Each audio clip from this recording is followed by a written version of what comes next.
right now you are absolutely hitting an area between the policies and the culture of this particular organization.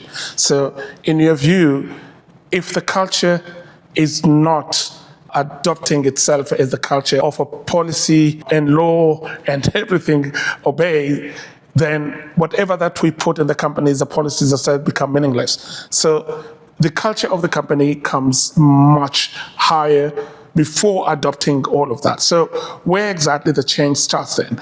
Are we starting to build that culture within, and how we do it if the policy will not be able to be obeyed?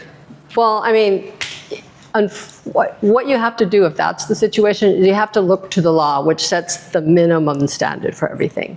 There has to be policies with regard to employee behavior, policies with regard to how you treat people in the office, and that's where you start. It seems like it's easier to start where the policies come from a place of they understand these things and they're set out that way.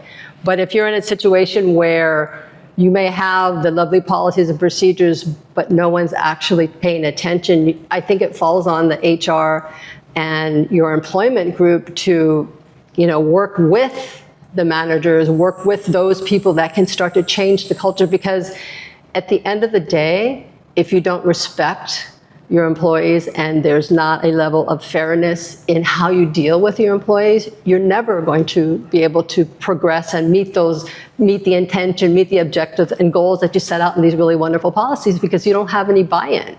You need to create an environment, and it can be difficult because some people they ignore it, and some people really want to do it. So I think it's a constant challenge. It's a push and pull for, I think, an HR department that really, really needs to get this done. Some people, management, want to do it, other people don't care. So it's a constant struggle. But as individual employees, our role is to make people aware. We need more information on that. How do we take care of this? And it's like the squeaky wheel gets the grease or whatever, or gets the attention. That it's the same thing, and it's piece by piece. And so yes, you may have a cultural, like maybe we don't want to do that versus what we need to do legally, but there has to be some place in the middle.